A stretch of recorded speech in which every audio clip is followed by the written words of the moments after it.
Hello viewers, మీలో ఎవరైనా ఇన్ఫోసిస్కి prepare అవుతుంటే మీరు ఖచ్చితంగా ఈ టిప్స్ని ఫాలో అవ్వండి. ఎగ్జామ్ డ్యూరేషన్ వచ్చేసి 2 hours ఉంటుంది. ఇంకా ఇందులో టోటల్ 7 సెక్షన్స్ ఉంటాయి. Reasoning ability, technical ability, verbal ability, pseudocode, numerical puzzle, English grammar, English writing. ఇందులో ఇంగ్లీష్ రైటింగ్ అనేది చాలా ఇంపార్టెంట్ రోల్ ప్లే చేస్తుంది. ఏంటంటే ఇంగ్లీష్ రైటింగ్లో ఒక ఎస్సే క్వశ్చన్ ఇస్తారు, కానీ దానికి సబ్మిట్ బటన్ ఉంటుంది, మిగతా వాటికి ఆటో సబ్మిట్ ఉంటుంది.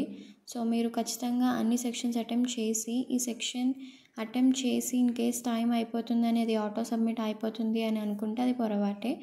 ఏంటంటే ఈ సెక్షన్ ఒకటి మీరు ఖచ్చితంగా సబ్మిట్ చేయాలి.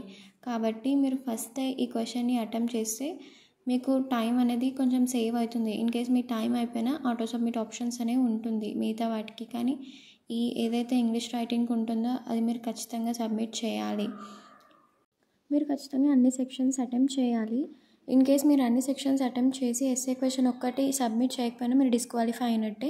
కాబట్టి ఎస్ఏ క్వశ్చన్ దగ్గర కొంచెం జాగ్రత్తగా చూసి సబ్మిట్ చేయండి. సో నెగిటివ్ మార్క్స్ ఏముండవు.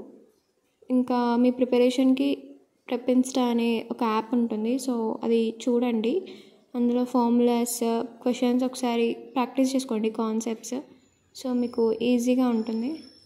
Thank you. Stay tuned for more updates. Thank you.